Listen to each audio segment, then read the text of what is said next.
नमस्कार, मैं सृष्टि Chaturvedi, counsellor SPYM centre की।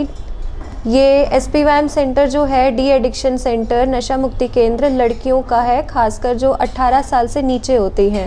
18 साल से नीचे जो उन लोगों के लिए हम काम करते हैं जो बच्चे हमें सड़क के किनारे या हेल्पलेस या फिर बहुत लोअर सोशल क्लास या जिनका सोशल इकोनॉमिक स्टेटस बहुत वीक होता है, कमज़ोर स्थिति के होते हैं, उन बच्चों के लिए हम काम करते हैं।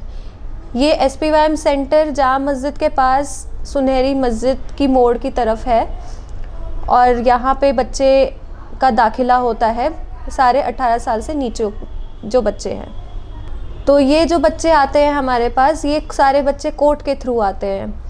बिना कोर्ट के किसी के भी परमिशन से यहाँ पे बच्चे का दाखिला एडमिशन नहीं हो सकता।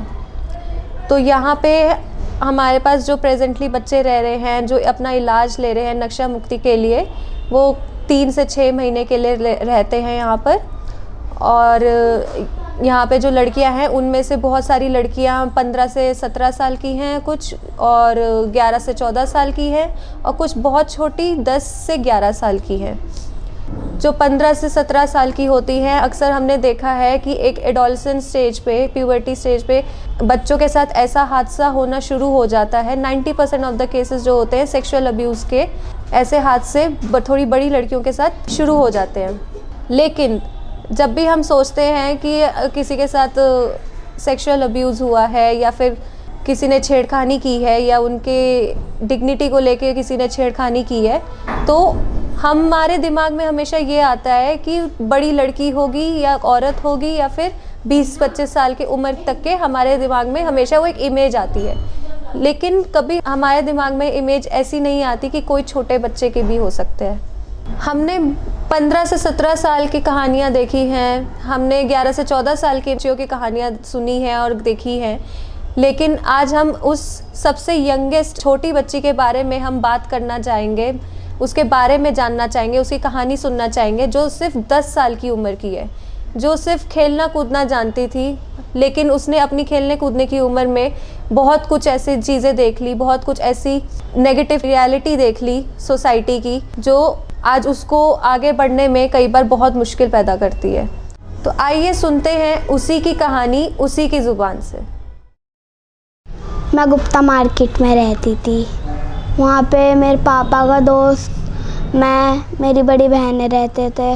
मेरे पापा भी करते थे नशा, मेरी मम्मी भी गुटखा खाती थी, और मेरी मम्मी तो पीलिया हो गया था जब ख़त्म हो गई थी। मैंने पापा को बहुत समझाया कि पापा मेरे सामने दारू मत पिया करो आप, कभी क्या पता चले आपको देखा देखी मैं भी, मेरी बड़ी बहन करने लग गई थी ना, फिर तो मेरे को भी लग रहा था कि मैं भी करने लग जाऊंगी। एक मैं चॉकलेट खाती थी, उसमें हम मोड़ के भी खा सकते थे, ऐसे भी खा सकते थे, तो मेरी बहन ने उसमें मिला के दे दिया था, आपको पता भी नहीं चलेगा कि आपको नशा दिया है क्या दिया है। तो जब मैंने खा ली वो चॉकलेट, जब मेरा सिर घूमने लगा था, जब मैंने पूछा कि बहन तूने क्या दिया, तो कह रही भोला खिलाया है। फिर उसी दिन से मेरे को नशे की लत लग गई थी। मैं गुटखा खाती थी, बीड़ी पीने लग गई थी, ये 2 ही नशे करती थी। पापा का एक दोस्त था, वो आया था, 3-4 दिन तक हम लोग रहे थे। फिर पापा दारू भी तो पीते थे ना, तो मेरे पापा को उसने दारू पिला दी थी।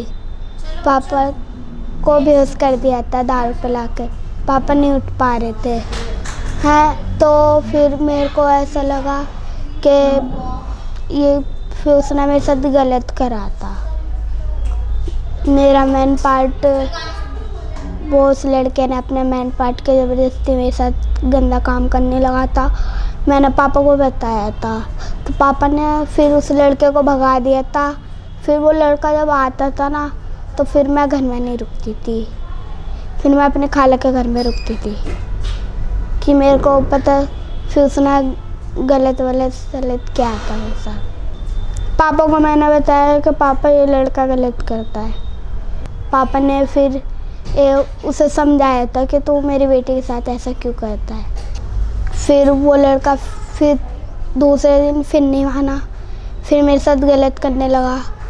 पापा को बता दिया था मैंने अच्छे से कि पापा ये लड़का ऐसे ऐसे करता है मेरे साथ, इसे समझा लो।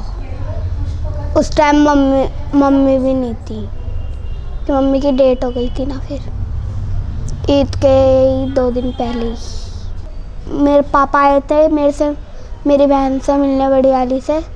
तो फिर यहाँ पे मैं आई जामा मस्जिद के पास, जो सेंटर है नशा मुक्ति के अंदर, वो भी यहीं दाखिला हुई थी। मेरे पापा और मैं आते थे मेरी बहन से मिलने। मैं अपने आप आई थी यहाँ पे। फिर मैं यहाँ पे आई तो मैंने सोचा कि नशा भी छूट जाएगा मेरा, और ये जो बात है कह भी दूँगी, क्योंकि बाहर मैं नहीं बोल सकती थी, क्योंकि उस लड़के ने ऐसी चीज़ दिखा दी थी जिससे मैं डर गई थी।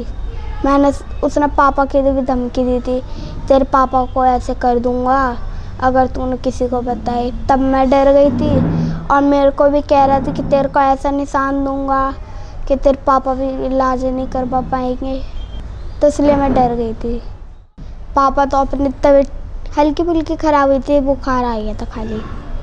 फिर मैं यहाँ पे आई थी, नहीं तो पापा ऐसे तो आने नहीं देते। पापा क्योंकि मना करते थे ना कि उधर तू अकेले नहीं जाएगी। और मैं ऑटो वाले से मैंने बोला था पुरानी दिल्ली, सेंटर का नाम उस टाइम नहीं पता था, यहाँ के पता चला है। मैंने बोला मैं इसी लाल बत्ती पे उतर गई थी। मैं यहाँ पे ऐसे आई थी, अपनी बहन से मिलने आई थी, और फिर मैंने साजिदा मैम को बताई थी कि साजिदा मैम मेरे साथ ऐसा ऐसा भी होता है, और मेरी बहन ने मेरे को नशा भी करवा दिया था। काउंसलिंग जो लेते हैं ना बच्चों की, मैंने उन्हें बताया था कि मेरे साथ ऐसा ऐसा हुआ है। फिर चन्ना मैम जैसी मैं आई थी, फिर खाना आना लंच बेंच किया था मैंने। फिर यहाँ से कोर्ट ले गए थे मेरे को। फिर यहीं रुक गई मैंने सोचा कि नशा भी छूट जाएगा, और ये जो बात छुपी है सारी सामने भी आ जाएगी। गुप्ता मार्केट की एक दीदी आई थी पुलिस वाली, और एक अंकल भी आए थे उनके साथ। फिर मेरे को कहने लगे कि बेटा आपके साथ क्या हो। फिर मैंने उन्हें बताया, उनने लिखा। फिर वो चले गए, कह रहे कि तेरे को 3 दिन के लिए ले जाएंगे। फिर वो लड़का बंद हो गया, मैंने बंद करवा दिया उसे। मैंने सोचा कि अगर मेरे साथ ऐसा हुआ है, अगर मैं ये बात किसी को नहीं बताती तो वो और किसी के साथ भी करता, फिर उसे भी मेरी तरह उसकी भी ज़िंदगी ख़राब कर सकता था। तो इसलिए मैंने बंद करवा दिया। पापा भी कह रहे थे तूने सही करा। मेरे को अच्छा लगता है कि जैसा उसने मेरे साथ करा है, अब वो एक बार करने से पहले सोचेगा कि पिछले क्या हुआ था मेरे साथ, क्योंकि वो चला गया है ना जेल पे। अब वो सोचेगा एक बार करने से पहले कि मैंने करा था, मेरे को क्या सज़ा मिली थी। अब वो सोचेगा। मेरे को यहाँ पे साजिदा मैम अच्छी लगती हैं, सेंटर इंचार्ज हैं मैम। वो किराप का काम करवाती हैं, जैसे कि हमें सिखाती है कि ये चीज़ ऐसे बनती है। ये चीज़ मेरे को सिखाया था, मैंने बना के रख लिया था उसे।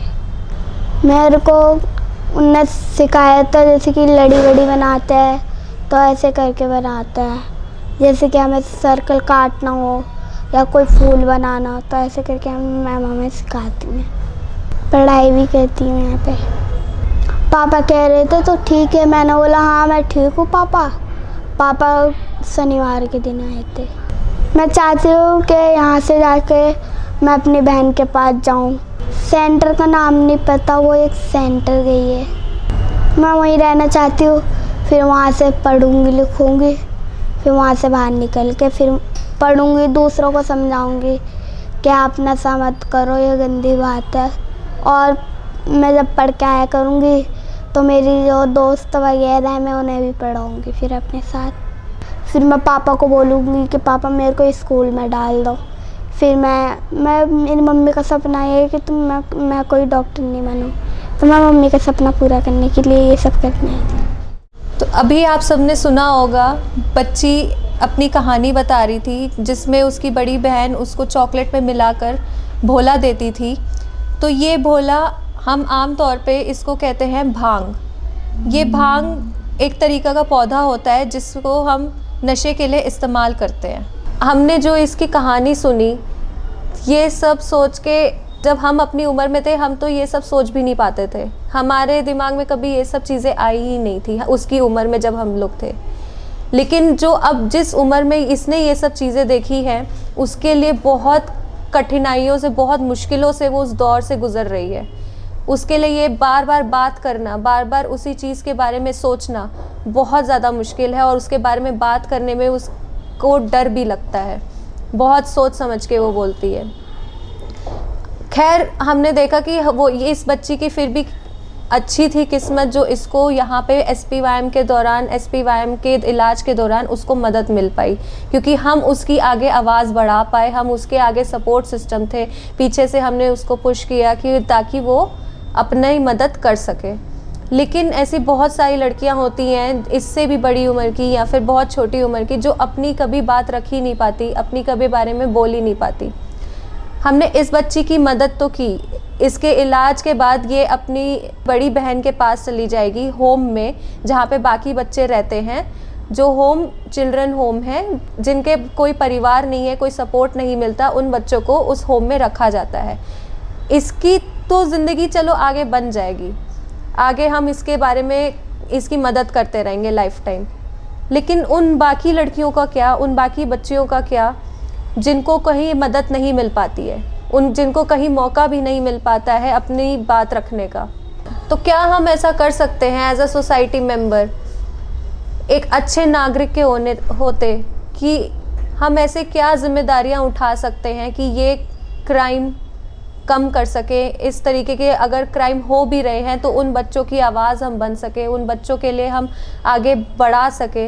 या ऐसा जिन लोगों के साथ हुआ है, जिनकी ज़िंदगी आगे नहीं बन पाई, जिनका आगे एक डेवलपमेंट स्टेज, एक ट्रॉमा से जिनसे वो निकल सकते हैं, जो नहीं अभी निकल पाए हैं, उनकी हम कैसे मदद कर सकते हैं। थोड़ा सोचिए इस बारे में कि हम ऐसे क्या मेजर्स लें ताकि हम इन लोगों की आगे आवाज़ बन सके और इन लोगों की हम आगे मदद कर सकें ताकि इनकी ज़िंदगी सफल हो सके। थोड़ा गौर कीजिए। हमने ये कहानी तो आपके सामने पेश कर दी, पर इसकी पेशकश के बाद हमारे पास ऐसी और भी कहानियाँ हैं जो हम आगे लाते भी रहेंगे और आगे इसके बारे में आपको बताते रहेंगे। आपके साथ और भी कहानियाँ हम शेयर करेंगे जिससे आपको मदद मिल सके, आप देख सकें कि सोसाइटी में ऐसा क्या हो रहा है, समाज में ऐसा क्या हो रहा है जिस पे आपको सोचने पे मजबूर कर दे कि हम ऐसा क्या इन लोगों के लिए ला सकते हैं कि हम एकजुट होकर इनके बारे में सोच सकें और इनकी मदद कर सकें।